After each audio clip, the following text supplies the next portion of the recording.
So one thing we noticed when we came, all the boilers was on, and the pressure on every boiler was just below 1. So what's kind of happening is, volume water is probably keeping the pressure not far off what it should be. Pumps are trying to kick in, giving it false readings. One boiler will be on hot and give it a false reading. She's activating the other pressure switches, but in fact, when we turned all the boilers off and they cooled down, there was like a quarter of a bar of pressure in each one. So obviously these have all got their own expansion vessels, and there's a remote expansion vessel there to soak up the volume of the system. I was just about to check the pressure inside that, so I've turned that off there, drop the pressure in this side. The shredder valve's leaking, pouring water out, so we're just going to see if we can carry out a repair on that.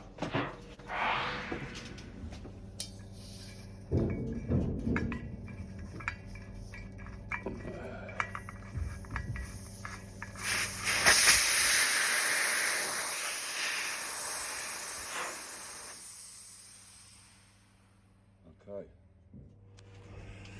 New shredder core to go back in.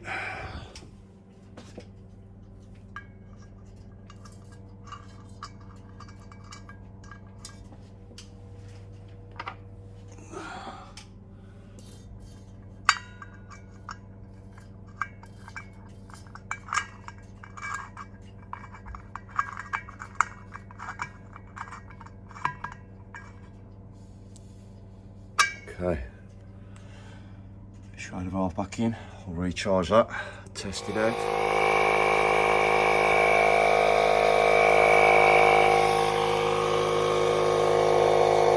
Okay, so ideologic service today. Got bank of boilers we're sorting out. Gonna be a full strip down again. So I'll try and strip some out for you so you can see.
Flat there, don't need to take it all the way off, just enough to allow the plate on the end of the fan to slide forward slightly and release.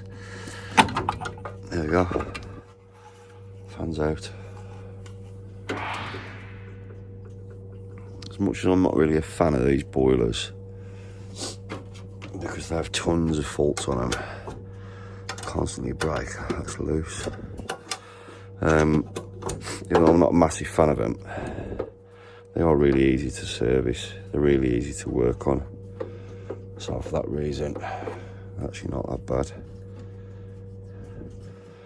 Right, I'm just going to put one hand down for a bit so I can get this burner off and speed things up a little bit. 8mm bolts on the front there, there's some at the back there as well, and one just down there as well, as you can see. It's good if you've got a small 8mm spanner. I've lost the one I normally use, so I'm just using this Bosch thing today, but it's a bit too big to be honest with you.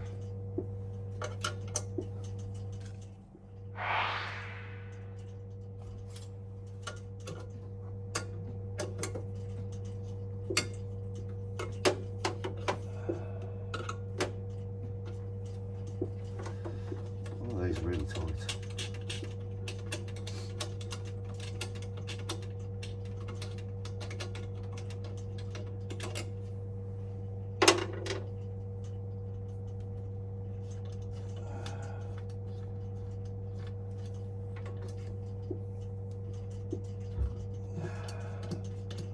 Front ones you can get with a little stubby screwdriver. This side, the right hand side, you won't because of the flute.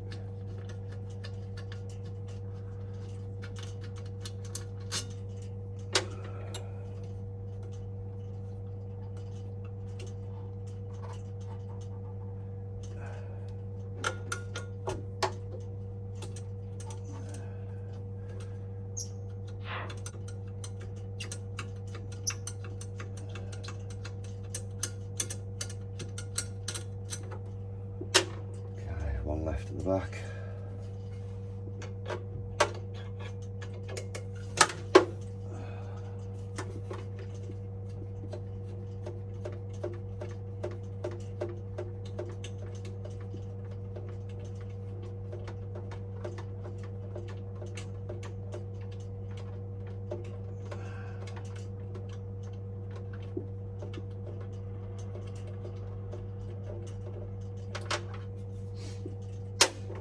Okay.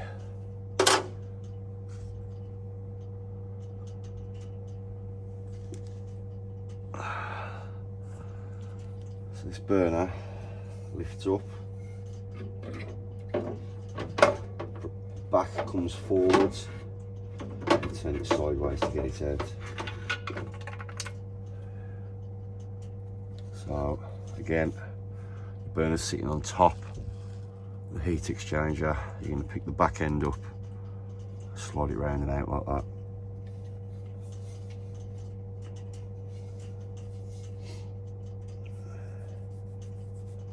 Not too bad. Just be careful with these, they're just spot welded inside. That plate you can see in there with the holes inside. It's just, I'm not sure if you can see that in there. Holes, see all the holes in that little plate in there, they tend to break away. And then okay,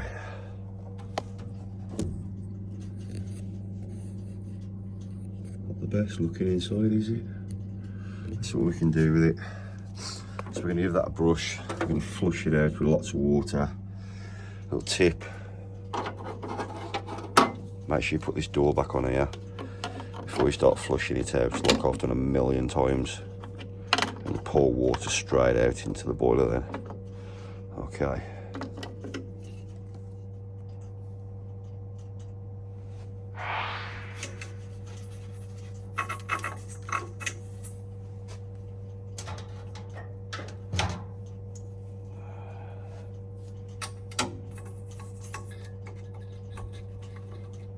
It's hard to get into these heat exchangers.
See the muck, all the shit out of the heat exchanger running down there into the trap there.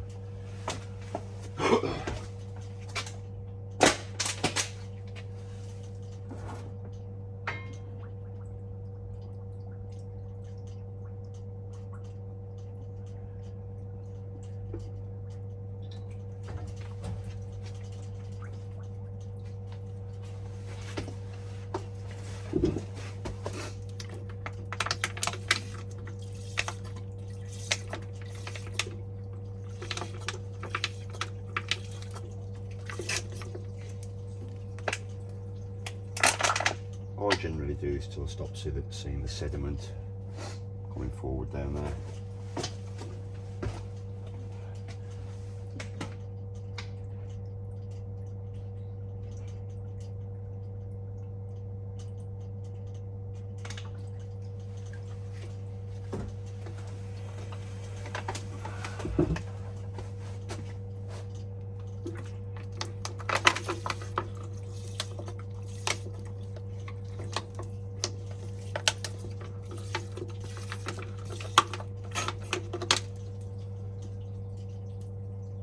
Okay.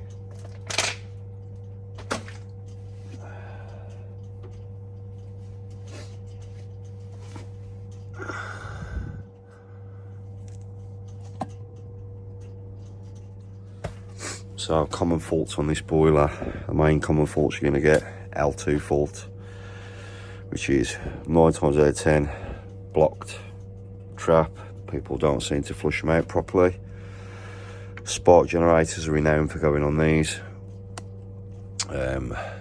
One thing you can do if you're struggling to work things out on this, you can disconnect the fan and the burner off the top. You can re-plug the fan back in with the gas turned off, and you can put it through its ignition sequence, and you can see the electrode sparking away to make sure you've got spark. The heat exchanger is looking a bit more clean there.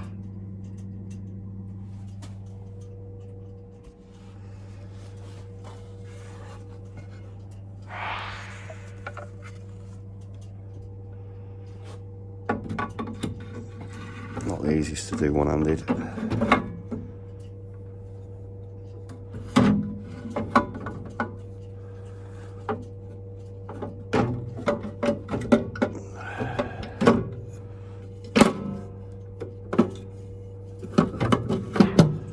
There we go, it's back in. 2 bolts go on the back pins there, 2 on the front. Make sure you tighten it up evenly. So corner to corner, don't just pinch the back or just pinch the front first. Tighten it all up evenly. Back in, all tightened up. We're going to strip the injector out of the fan at the venturi, give that a good clean, put that back together, and the fan's ready to go back in.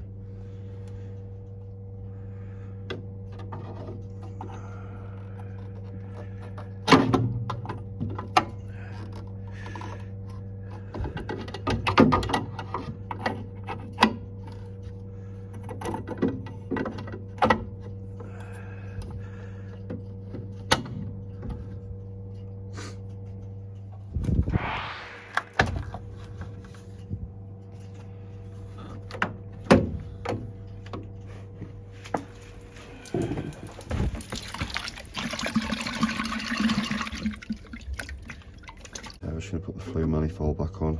Just find it easy just to put a little bit of silicone grease on the rubbers. Just makes it go in that a little bit easier. And then come out a year later a little bit easier. There we go. Put the plate back on. Check the expansion pressure. We have got a remote expansion over there. However, I just like to make sure everything's topped up as it should be. Obviously these 3 boilers are one big communal system, so we're just isolating the flow and return. If we can do it with that one. And we'll just drop pressure out via the magnet here.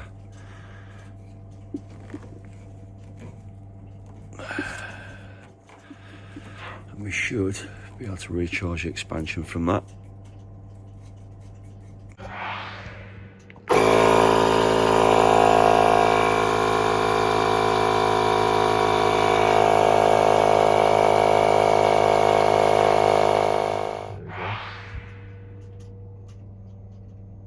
Another one.